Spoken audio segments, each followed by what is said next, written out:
Hey, what's going on, Who That Nation? It is yours truly, TJ Jones, the host of the State of the Saints podcast. Thank you so much for checking out the State of the Saints podcast, where we talk New Orleans Saints. And on this edition, we're going to be talking about the Saints Week 2 matchup. The Saints go to Bank of America Stadium in Charlotte to take on the Carolina Panthers. The Carolina Panthers in Week 1 got the victory over the New York Jets by a score of 19-14. And we all know about the Saints' impressive win over the Green Bay Packers, 38-3. So the question is, how is this game going to shape out? Well, first, I got to talk a little bit about the Carolina Panthers. The Carolina Panthers are one of those teams that a lot of people aren't paying that much attention to. And I think it has a lot to do with, the fact that they're so young. And I guess the league and media people are just like, man, you got to go out there and prove it. And especially, you have Sam Darnold as a quarterback. We know what he was with the New York Jets. He had some up and down seasons there, but a lot of people are chunking that up to the Jets just being a train wreck of an organization. And now you have the Carolina Panthers, new coach Matt Rule going into his second season. They've had two really impressive NFL drafts over the last couple of years, and they got a lot of young, hungry players ready to prove themselves to be pros in the National Football League.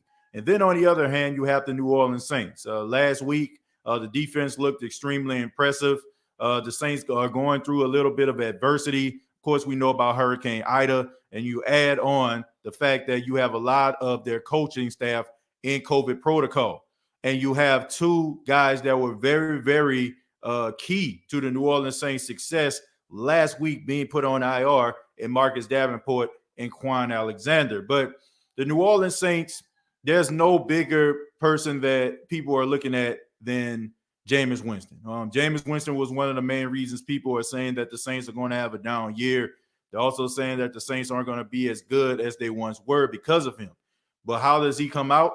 Well, he throws 148 yards and 5 touchdowns and shows people he can be extremely efficient and also cerebral with some of his decision making. So you have two teams right now trying to prove to the NFL world that they belong in the talks of being some of the best teams in the league. So who is going to win this football game? To me, when you look at the New Orleans Saints, I just think that the New Orleans Saints are just a better football team than the Carolina Panthers. And this is no knock on Carolina as far as like who they are as a team. I feel like the ceiling is extremely high for them. I feel like where they're going is going to be something that Carolina Panther fans are going to be happy about. But I just think that the Saints are a well-oiled machine right now. I think that they have a lot of chemistry on this team. You got guys playing together 3 and 4 years, playing in the same type of defense. You have Alvin Kamara catching the ball out of the backfield and also being able to run between the tackles. And also you have Jameis Winston with the ability to throw the ball down the field, something that the Saints haven't had in a very long time.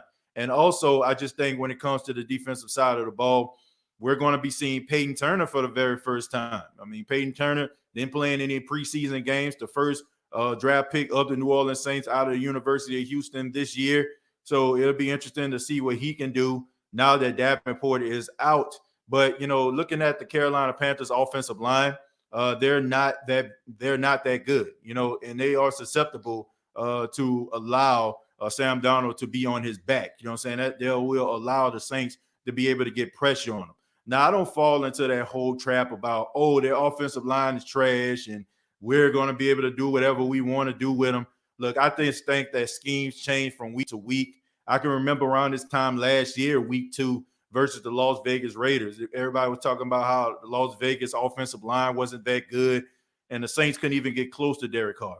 So I can't say, with so much confidence that the Saints are just going to go out there and have their way with the offensive line. There was prideful guys out there. They're going to try to do what they can in order for them to, keep their quarterback upright. But I do think that the Saints are very fundamentally sound defensively. The communication is key. The eye discipline seems to be improving in the secondary, and the tackling is really, really good. And you also have, Zach Bond. He's going to be getting a good amount of snaps today in this game versus Carolina. And I just think that he played really, really well in training camp, in preseason. It'd be interesting to see what he can do going up against the Carolina Panthers.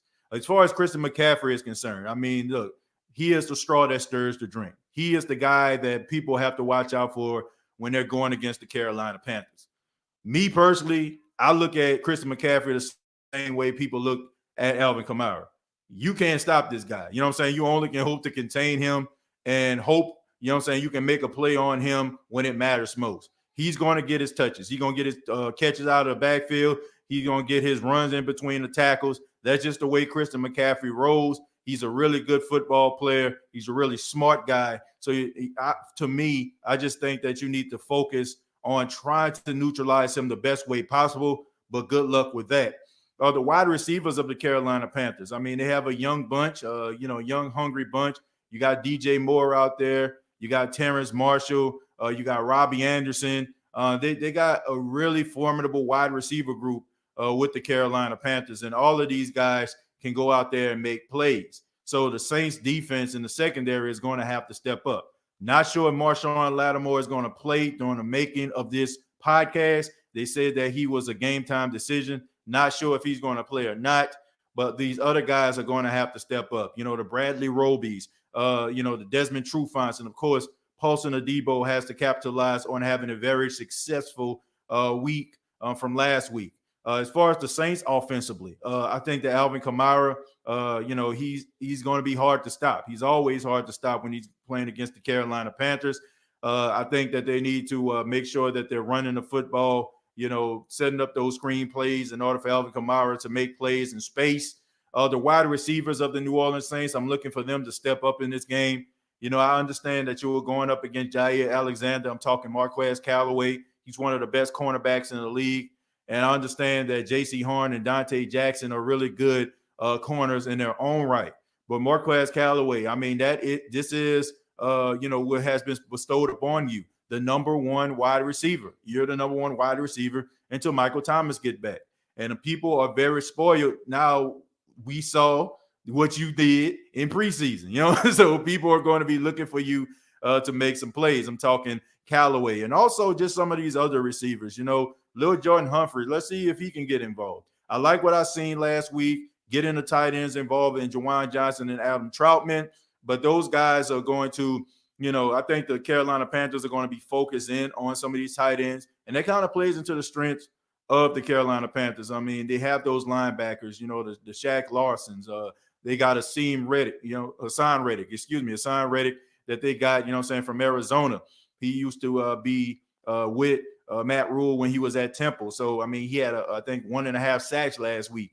So they have them linebackers that can be able to cover and run alongside these tight ends. So it's going to count on some of these wide receivers in order for them to try to win some of these matchups. And hopefully they can, man, because they have a very talented young wide receiver group. And I just think that these guys they have the ability to make some plays. Jameis Winston in the past, people have been saying, TJ, he struggled against the Carolina Panthers. The Carolina Panthers has his number.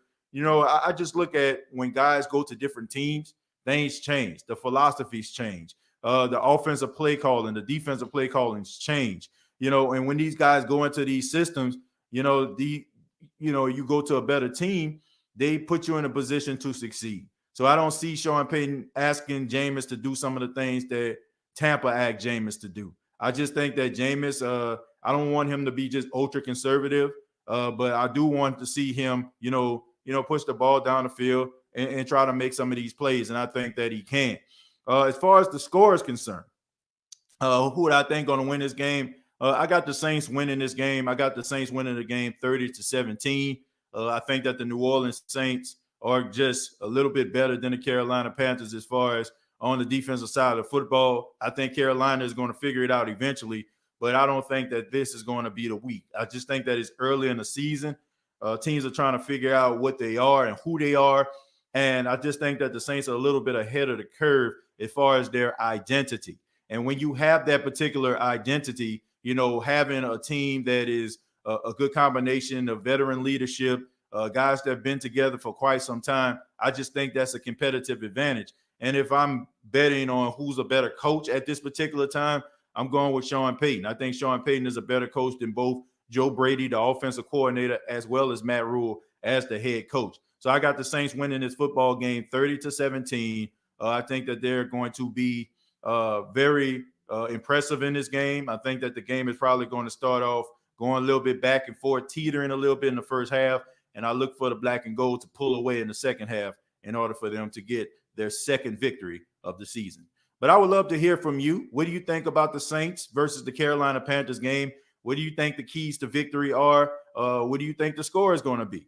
Comment down below, like and share this video. Thank you so much for checking out the prediction edition of the State of the Saints podcast. Subscribe to the channel, youtube.com, search the State of the Saints podcast, facebook.com, search the State of the Saints podcast, and previous episodes are available on iTunes, Spotify, iHeartRadio, and Anchor FM. And also thank you to the fine folks at Manscaped, the official sponsor of the State of the Saints podcast. Make sure that you use the promo code State of Saints. That's all one word, State of Saints, and you will save 20% off of your purchase. Go to manscaped.com, use that promo code State of Saints. Till next time, all I got to say is